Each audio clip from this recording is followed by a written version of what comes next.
Maybe I don't need to apologize anymore for my solo podcast. It turns out that some of you actually enjoy them. So thank you for supporting me. I'll continue then. If some of these are appreciated, of course, I'll be back with another guest next week. You know the format now, one with me and one with another guest. If I haven't seen you anywhere, like on a retreat or in a workshop, I'd love to see you. So maybe come see me. And thanks for all the support, by the way. When I do see you and you hear you've been listening to the podcast and enjoy some of the thoughts, I'm really gratified that I've just been able in any way to personally inform or to bring guests on that have helped interest and motivate and inform your practices. So that's really the beauty of the job, and that's what I love. So thanks again for all your support. You're listening, and if you haven't subscribed already, I suppose I'll join all other podcasters to ask you to subscribe and all that stuff. I guess that must help the ratings after all. Anyway, on with the show today, and today it is the A to Z of Ashtanga. It's a little fun, really. Don't take it too seriously, but really what it allows me to do is just give my own ideas on some key concepts in my little A to Z. So without further ado, let me crack on. And again, if you can think of a better letter of the alphabet to a particular concept, then let me know in the comments. Okay. Letter A. Letter A, Ashtanga. What does that mean? A is for Ashtanga, not the sequences, not putting the foot here or following the Vinyasa count, in my opinion, anyway. Ashtanga was just a style of Hatha Yoga. And Hatha Yoga means a way to pressurize or stimulate the spine through breathing and through a way of stretching. Hatha Yoga, meaning force from a ha, the syllable for force, is just a kind of mechanical way to affect the brain, really, as I mentioned on prior podcasts, through using the spine to stimulate the nerves in the spine. You stimulate the brain because the brain and the spine are wired together, and the brain basically processes feelings and emotions in the body. So if you change the context of those feelings and emotions in the body, of course, you can potentially work with the brain. So now we kind of look back at Ashtanga and think, well, focusing on those little details of getting the foot right here or follow the sequence. You must follow the sequence if you're practicing traditional Ashtanga. It's neither here nor there. If you like repetition, if you like jumping or a little bit of dynamism in your practice, then you like this style, Ashtanga, of Hatha Yoga. And Hatha Yoga is the important thing in my mind, not the specific little stylistic points of Ashtanga. B is for Bandha or Bandha. Bandha it's pronounced, right? People say Bandha sometimes, but it's Bandha, I believe. I'm not a Sanskritist. Anyway, Bandha, what does it mean? It doesn't mean squeezing your abs as hard as you can, giving yourself a hernia, although I certainly almost did in my early days. I squeezed my stomach whilst practicing and then whilst teaching 3 classes a day as well. And at that time, we used to demo the teaching. We used to practice along with our class. So I was practicing for hours a day, squeezing my stomach. And in the end, I was peeing blood. I didn't luckily damage my insides, but I must have strained something quite badly by squeezing my abs like that. And plus, it just stops you breathing from the diaphragm anyway. If you squeeze your abs, you can't breathe diaphragmatically. So the point of the breathing is lost. So what is Bandha then if it's not contractions of certain points? Well, my translation of Bandha, or a reappraisal, say, because yes, originally Bandha does mean to lock or to seal, but my translation for the modern age is that you can't lock or seal anything and jump around on a mat for an hour or two. So I look at it as playing with the 3 curves of the spine, or bringing the cervical curve at the neck, the thoracic curve at the upper back, and the lumbar curve at the lower back together in a fortuitous relationship, in an effective relationship. So that's using the muscles around the 3 areas. Jalandhara Bandha at the neck, Uddiyana Bandha is for the chest, and Mula Bandha for the hips or the sacroiliac joint. So just a careful tuning of these 3 areas together, holding the spine in the right shape, is Bandha. Nothing to do with contracting, locking, anything, in my mind anyway. C is for catching, i.e. you catch if you've ever been to Mysore. You might have heard that before, or as I had, you make him catch when I was assisting Sharat. And that's really, to be honest, the point I broke with Mysore, because I didn't really believe that catching in a backbend, basically walking your hands in if you don't know, and catching your ankles or even higher up when you've done a backbend, is really a sensible thing. I don't think it's meant for most adult bodies at all. And that was a kind of thing in the end that was a big deal in Mysore, in Sharat's Shala, in Patabi Joyce and Sharat's Shala. In the end, not first of all, Patabi Joyce wasn't interested in catching in the early days, I believe, but latterly it became a really big deal. And I don't really think it's a helpful thing. Certainly not to be encouraged for most bodies. So then I stopped going to a greater extent because of this emphasis in Mysore on the catching, actually. People often wonder why I stopped and when I last went. Well, I think it was around 2015, so quite a while now, and it was for that reason. All this dragging people in to catch their ankles, and many people really sustained chronic back injuries through doing so. D is an obvious one. D is for drishti. Now, most people look at drishti, I think, or at least from what I hear, as a way to concentrate the mind. Gazing at certain points, you internalize your awareness, like pratyahara, bringing your awareness inside. Well, if that were the case, we'd only really need one drishti, which would be the nose. There wouldn't be a need for the 7 drishtis. So my viewpoint of it is, and plus we're not practicing Patanjali's meditation, we're practicing Hatha Yoga, a way to energize the spine, to affect the brain. And how better to mobilize or manipulate the spine than through use of your neck. The neck is the gateway between body and brain. So where you look, the neck follows. Where the neck follows, the spine is oriented. So the drishtis, in my mind, are how to orientate your spine in the most efficacious, in the most effective positions for stimulating those nerves.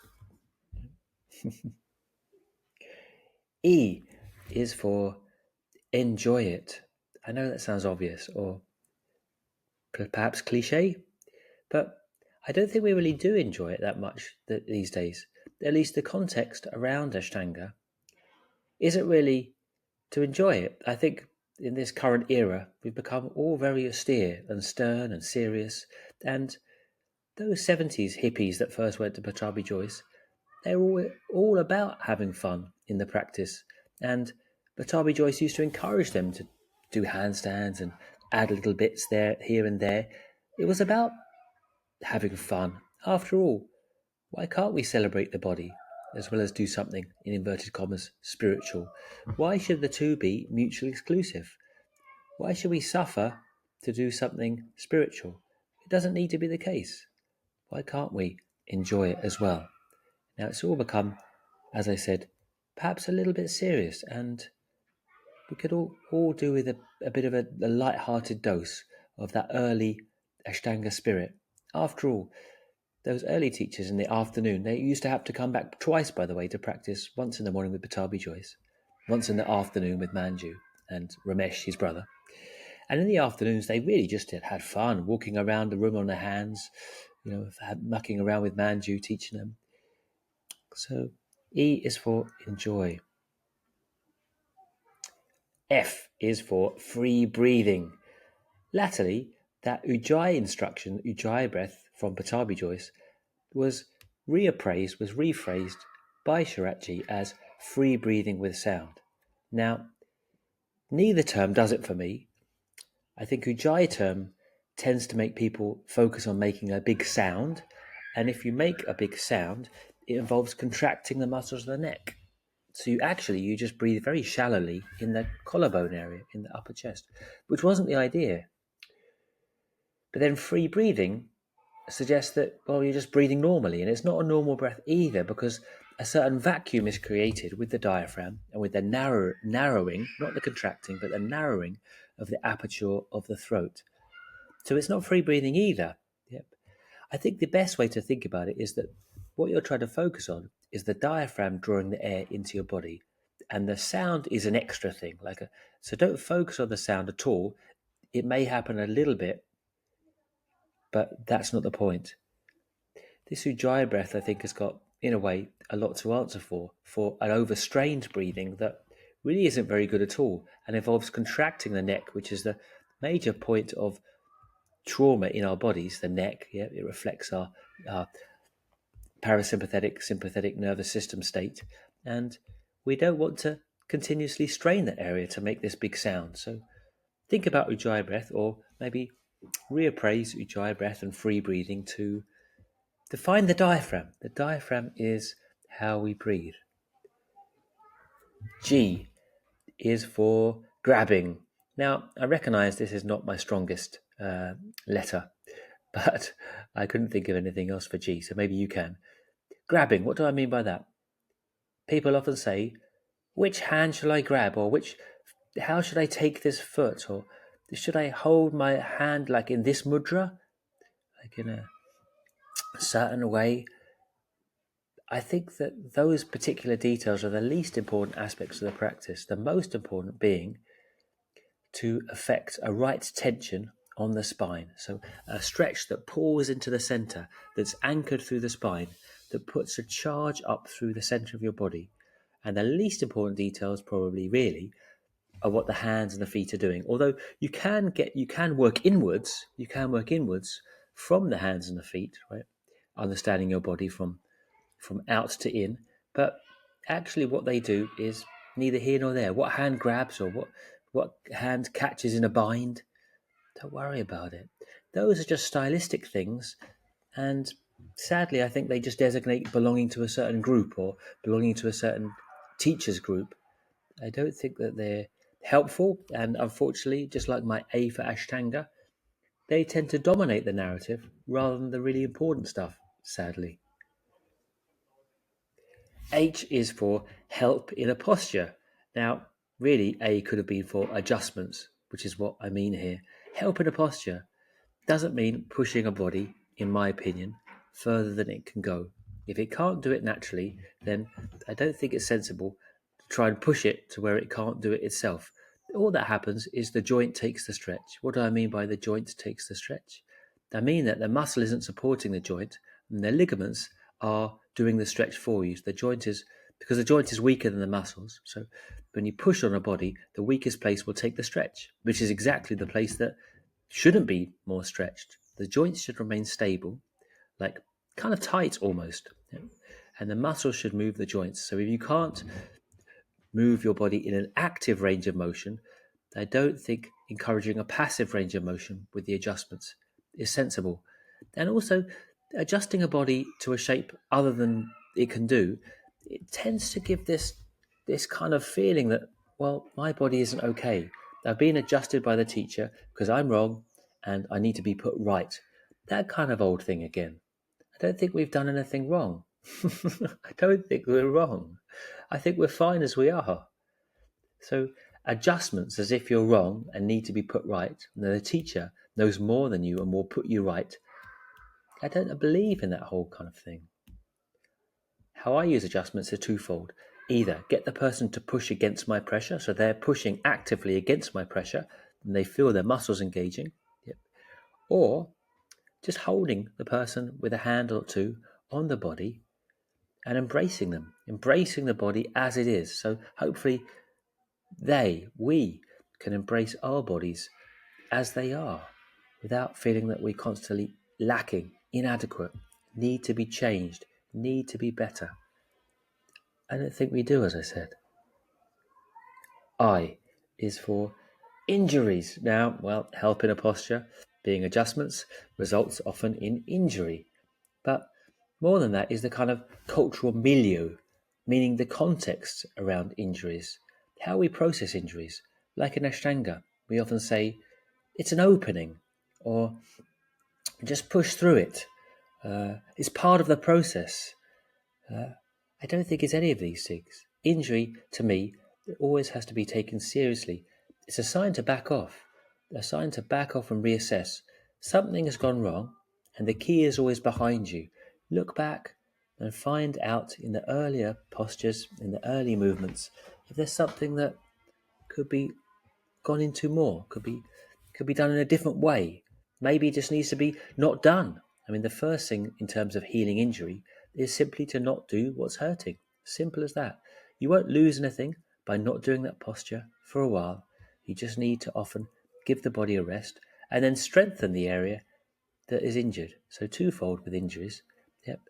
Strengthen and rest. And the third one being the context around which we understand injury. Doesn't need to be a setback, but you shouldn't push through it either as if it's a mark of honor to suffer in the Ashtanga. Suffering isn't relevant in yoga, believe it or not. J is for jumping, i.e. all those vinyasas, the jump through, the jump back. The invention of Krishnamacharya, and probably it was in a gymnastics book in the Mysore Palace Library called the Madapike. Apparently it seems to have this movement that's called a joku, where you swing the legs through the arms. Now people think that maybe Krishnamacharya, he got that movement from there. Either way, I think there's too many of them. The early students, when they went to Mysore, there was only a few jump backs they found. Patabi Joyce was teaching them to jump back after each set of postures, like after the Janushirshasanas, a jump back, the Marichasanas, a jump back.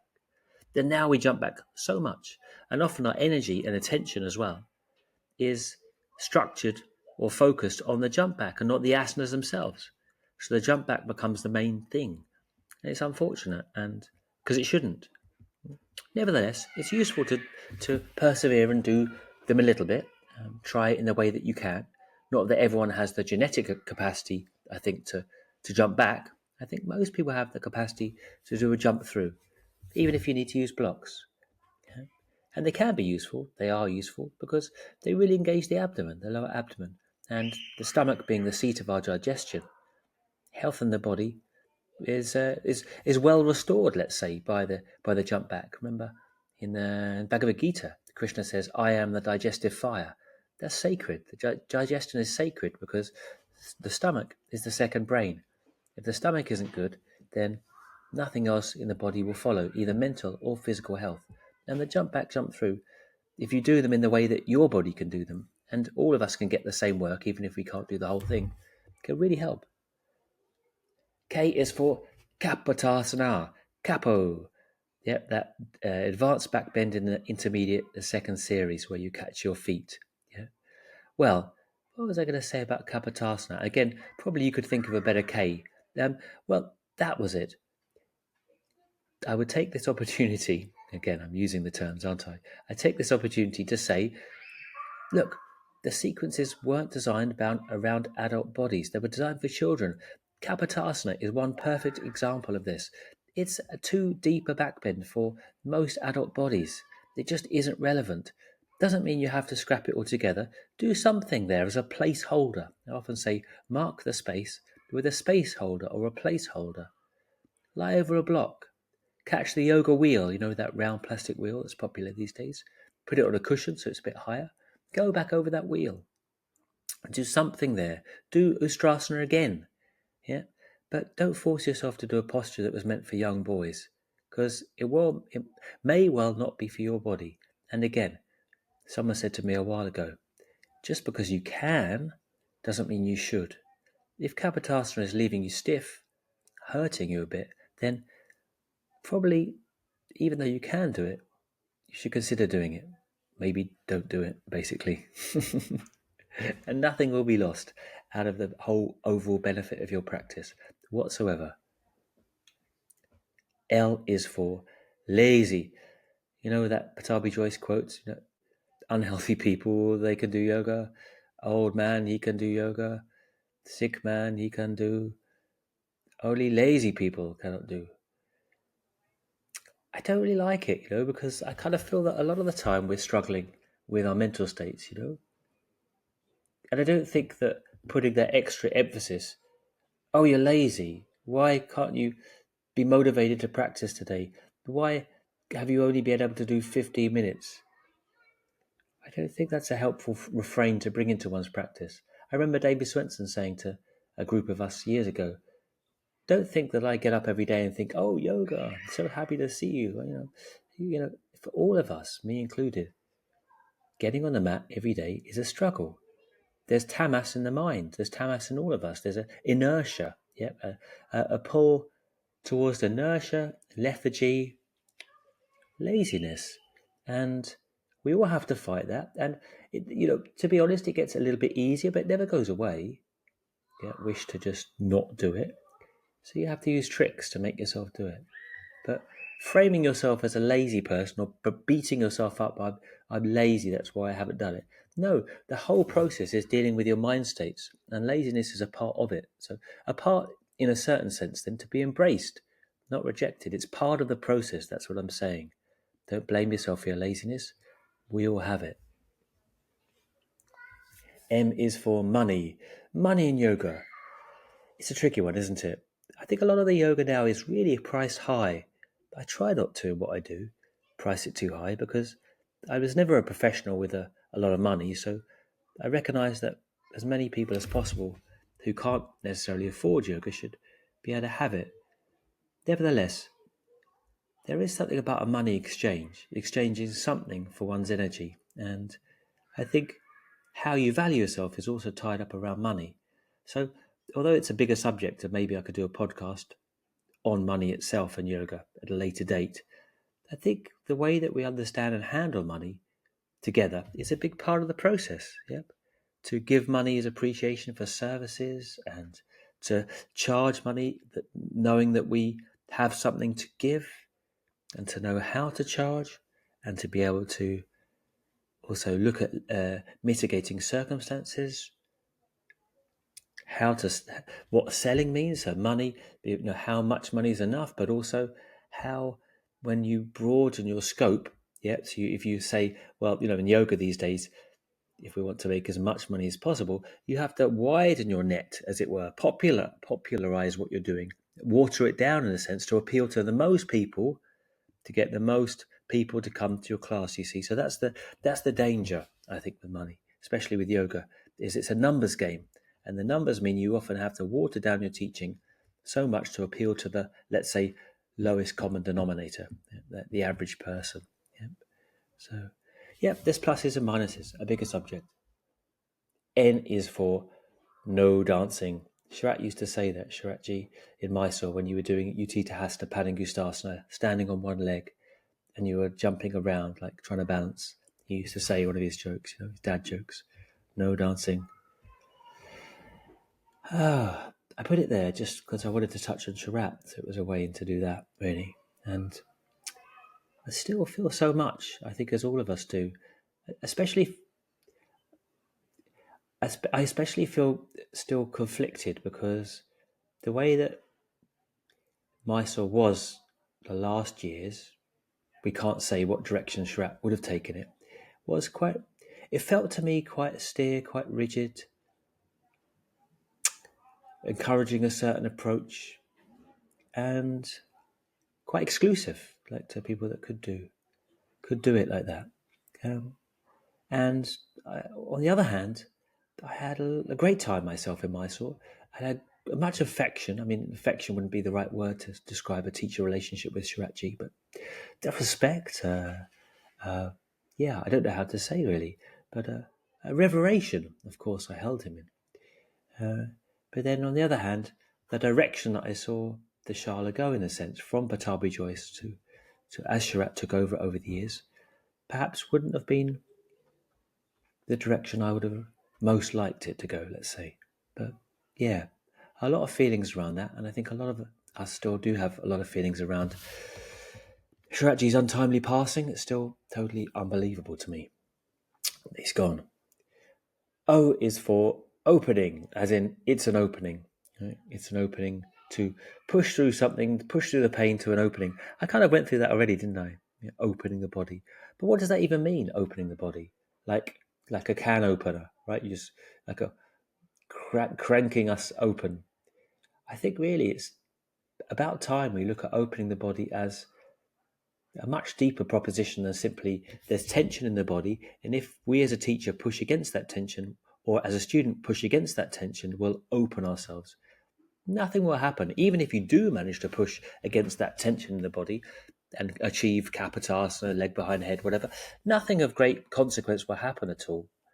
So I think it's well time to address the opening that we're looking for, there's a deep release of tension in the whole nervous system through a very much more subtle appreciation of how the spine is affected by pressure and breath.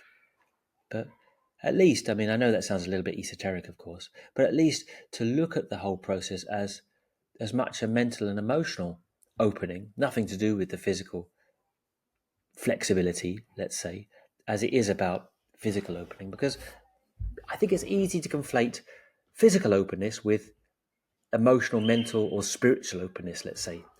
So we have this thing in yoga where they say, well, it's just ego. You're tight or inflexible because of all that ego. And those teachers that are really flexible, standing in front of the class, doing the demonstrations, it's a mark of something more, that they've dropped their ego. That's rubbish. They're probably just genetically predisposed to it. Yeah, so don't conflate the two. They're not relevant. P is for Paschimottanasana. Paschima means west. You practice yoga to the east. You stretch your back in a forward fold, Paschimottanasana being the standard forward fold. You stretch your back to the west. It's a backward face stretch, not a hamstring stretch. Not trying to pancake your body to the legs, flatten your back to stretch your hamstrings. To what end? There's nothing particularly spiritual in the hamstrings, but there's a lot to be gained through stimulating the spine. So what we're trying to do is stimulate the spine by pulling back against the legs, by stretching our back intensely, Paschima to the west, intensely to the west. As Richard Rosen also points out in his great book, I interviewed him recently on that book. Listen to the podcast, and hi Richard if you're listening. He does listen now and again, I believe. As Richard points out anyway, Paschima is also a symbolic word in Tantra, a hidden word for central channel, stimulating the central channel, Paschima, through the forward fold to exert pressure on the spine. Q is for question. Listen, you should have questions about your practice. You should question, in a respectful way, your teacher's instructions. That's important, to use your critical reasoning on what's being said to find out if it makes sense to you. Because, of course, first of all, we don't know. We don't know what's for the best. So we need to, until we experience ourselves the right or wrong thing for us, we need to have a logical direction in terms of a rational seeming, sensible direction in which to go. That means that we need to hear why the teacher's saying what they are to us. And if the teacher won't dialogue with you, if you're scared even to ask the teacher any questions, as I often hear, like I don't find a point that I can ask them about my practice or about why they say this instruction. Or if they say to you when you do ask the instruction, oh, it's because that's the way that we do it in Mysore, or look at that posture of Sharat on the wall, that's the way you do it.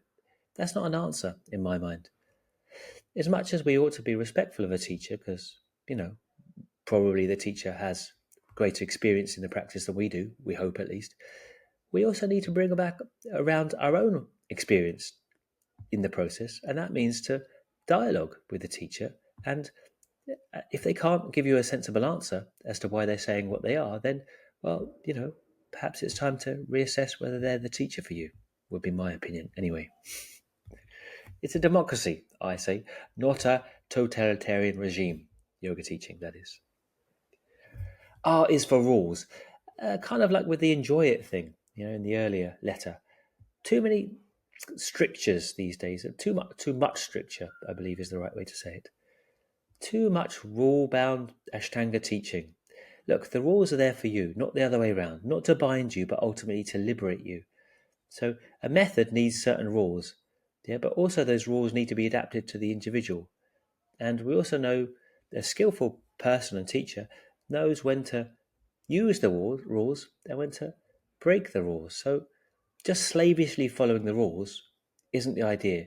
You don't get anything like for good marks. Yeah, you don't get any special sticker or anything just for being a good boy or girl and following the Ashtanga police, the Ashtanga rules. That's not what it's about.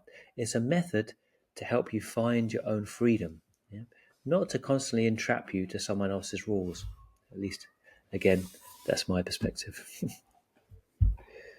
I'm sure I could say more about rules. I've never been really a rule kind of person, to be honest, if you hadn't guessed. S is for stretch. that there's a way to stretch, as I mentioned before, not stretching away from yourself, trying to obviously release tension in the body, but actually pulling towards yourself. I often say, if you push with the legs, you're pulling back with the body, trying to stretch the back. Try to stretch towards your spine, not away from yourself. If you just stretch away from yourself in a, quote, passive stretch, that's just ligament tension, and you can only go so far stretching the ligaments and the joints. In the end, what you want is not flexibility, but mobility, and that means moving muscle groups with each other. So that means the stretch has an agonist, a pulling back aspect to it as you push forward, because both muscle groups are engaged. Anyway, there's more to stretching than just simply pushing yourself out of yourself as far as you can go with gravity. That will only weaken the body. In fact, the body needs a right tension in it just to support the joints, if nothing else. T is for tapas. Tap means to heat. Patanjali says tapas svadhyaya ishvara pranidhana kriya yoga. The yoga of doing takes tapas, self-study, svadhyaya, and devotion to a higher power, ishvara pranidhana. And people often say Patanjali just means discipline in this tapas, but tapas actually means heating. I think it's a kind of coincidence that he refers to this heating, because that's what we're doing really with the spine. When we're exerting pressure on the central channel, the spine, we're metaphorically or even literally heating the spine. And all indigenous practices, all early practices to do with shamanism in all cultures, on all continents, were involved with heating, sometimes literal heating, using outside forces, fires and such, to heat the body when you sat in sweat lodges like the Native Americans, or even in the UK, going down these holes where they heated these kind of internal caves underground. Yep. Or Tumo, the Tibetan Buddhist practice, where you internally heat your body to cause a great inner heat through breathing practices. But I don't think it's a coincidence that tapas actually means heating. And I think perhaps potentially because he's trying to bring all the different yogas up to that time into a text, right? He's innovating, but he's also giving a summary of all the different processes that have come up to that point. I think he mentions this is a way, tapas is a way to do something which is actually physically heating the body. But obviously also there's a sense of discipline into this. Hatha being, as Jim Mallinson says, a certain stubbornness. He says Hatha means stubbornness, to do something regardless of the body's will to change. The body always wants to change, to move, to change. And you're trying to do something consistent. So consistency, discipline, really, there's something incredibly important about holding your line and not just allowing the body to think, oh, I want to do that now, I want to do this now, I want to do that now. You never get anywhere like that. U is for Urdhva Dhanurasana, the backbend, the wheel, the bridge, that one that comes at the end of primary series now. Well, originally it came at the end of the intermediate series until, because of shortening people's practices, when more people came to Mysore, people needs to be got through the doors and move on quicker. Yeah. People's practices got cut. So where everyone would do primary and then flowing into intermediate, then it got to be the case that you'll just do primary until you could do a lot of intermediate. Yeah. So the backbend got put at the end of primary series, where it actually belonged, and those early students learnt it, at the end of second series, which makes much more sense at the end of the intermediate series, because you've had loads of other asanas that help with the back up to that point. Just to put it at the end of primary, when you're going from all the forward folds to this intense back stretch, it isn't in line with Krishnamacharya's original idea of Vinyasa krama, building incrementally, step by step, at all, right? So my view is that it's well worth just doing a few early backbends, a few easier backbends like Dhanurasana, Ustrasana, Shalabhasana, things like that. Easier backbends if you're going to attempt the full Urdhva Dhanurasana, just to give yourself a warm-up. And even if you can go up straight into Dhanurasana without needing to do any of the earlier preparation, well, maybe you should question, should you? I think yoga is a lot to do with being methodical. Being gentle means being methodical as well. Being gentle with yourself is taking things step by step, in an ordered way, in a conscious way. V is for Vinyasa, Krishnamacharya's fundamental principle, what really modern yoga is based on. And it means more than the modern idea of Vinyasa, which is the generic Vinyasa flow class, which just designates movement really, or getting into a flow at best, often done with music, where the flowing nature of the movements seems more important than the asanas themselves. Well, Krishnamacharya actually meant with Vinyasa was to separate postures from each other, funnily enough. Not to join them, but actually to mark a start and an end and a middle. So, as much as Vinyasa did connect them, because there was a Vinyasa in and out of postures, really Vinyasa shows that the postures stay as separate entities, right? You use Vinyasa to come into a posture and then out of it with a certain sense of awareness. So, it's in a way breaking the flow, if you see what I mean. It's a subtle point I think I'm making, rather than getting into the flow. Yeah. Also, Krishnamacharya's use of vinyasa was structured, as far as I can see, on the use of the diaphragm. Yeah. As you do an expansive posture on the inhale, the next posture is always a contractive posture. So, in Krishnamacharya's usage of this counting vinyasa, he's constantly structuring open or extended diaphragm positions with closed contracted ones to signify in the shape of the body how to use the diaphragm. Both those points are quite complicated, I feel, but at least recognize that vinyasa doesn't just mean movement in yoga. It means a lot more than that. Yeah, it means how to capture your awareness between movement and stillness. Maybe that's another way to say it. And it also is a way to make the asana practice a ritual, because prior to Krishnamacharya's use of vinyasa, all you had was separate asanas. And what he did by joining them up in a special way, vinyasa meaning special placement, vinyasa, to put something in a certain order or way, what he did by that is to make a ritual out of it, to make a whole practice out of it. So now you could do the asanas as your whole yoga practice, whereas before they were kind of a supplementary practice or an auxiliary practice to meditational practice or to devotional worship, puja. Yeah. Now the practice of asanas were in and of themselves a ritual practice through this tool of vinyasa. X is for disqualified, ex-nade. This idea again, I come back to not the first time in this little A to Z of my Ashtanga, of the early days and how we're doing Ashtanga now. And in the early days, even if you couldn't do a posture fully, if you couldn't bind or catch, you were allowed to continue with the understanding that the later postures would help your earlier postures. And it's better off getting a whole idea of the territory rather than being stuck on one small part of the terrain. Yeah. So just being stuck on Marichasana D, and then you have to, if you can't do that, you have to finish there. Yep. And that's the current way of teaching, at least as I understood it in Mysore more recently, and what I experienced. And it's not helpful to stop students in that way. I think it's much more helpful just to encourage them to do what they can in a posture and then continue. And they'll probably find that the later postures, some of them they can do quite nicely. It gives them more encouragement, doesn't frustrate them so much, allows them to get more movement out of the body.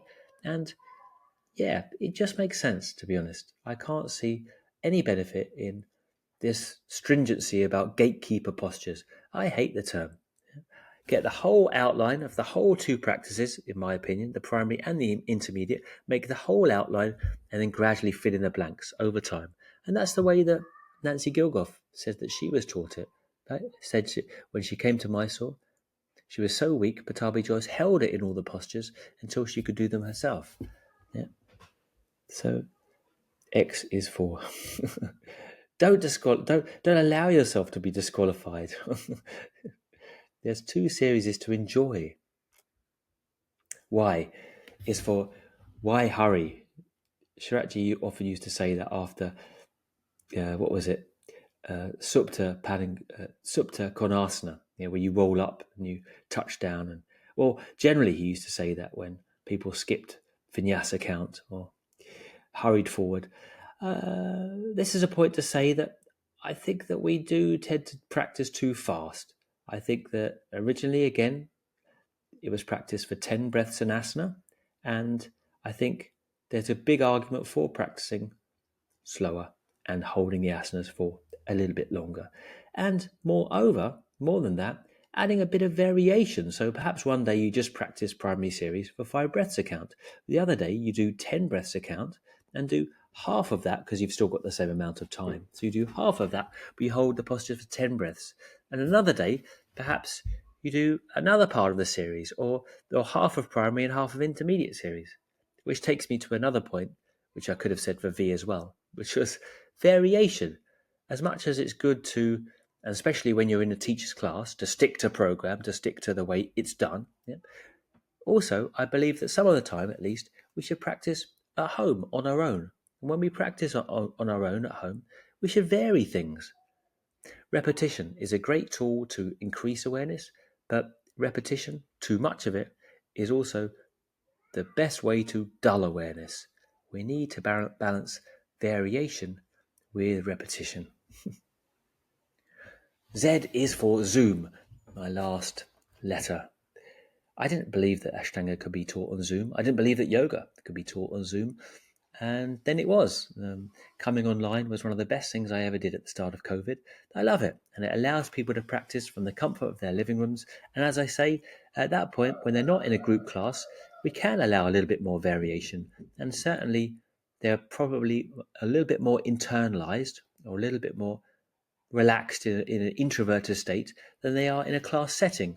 And I think that just practicing yoga in a class setting is maybe not the best thing for our nervous system all the time. Practicing yoga in quiet and privacy, and using Zoom if you need to, can be really helpful, I think. So you're on your own at home. And when you're on your own at home, it's a very different process, I think you'll agree, to practicing in a class. And that both are relevant, don't get me wrong, both are relevant, but I really do have, and over these years, see the benefit of those Zoom classes. And everyone always says that they didn't believe it could work, my teaching on Zoom, or anyone's teaching. They didn't believe yoga could be done on Zoom. And then they come on and practice with me, do a class, and they love it. So come and try it sometime. Come and practice on Zoom with me any day you want. And you don't have to stay for a week, a month, or any time. Just pop in at any point. I'd love to see you. It's 6 to 8:30 UK time. So that's the end of my A to Z of Ashtanga. If you can think of any better letters, like V is for whatever, then please let me know in the comments. I'd love to hear. Honestly, I would. But I reckon I could have done another one with all different terms as well. So maybe I'll do another one in the future. Joining me next week is obviously another guest. So I bid you adieu for now and have a great week. Or if I don't see you, because I'll see you soon in some form or fashion, and we can chat about the podcast and stuff in person. Anyway, bye for now, and I'll join you again next week with a new guest.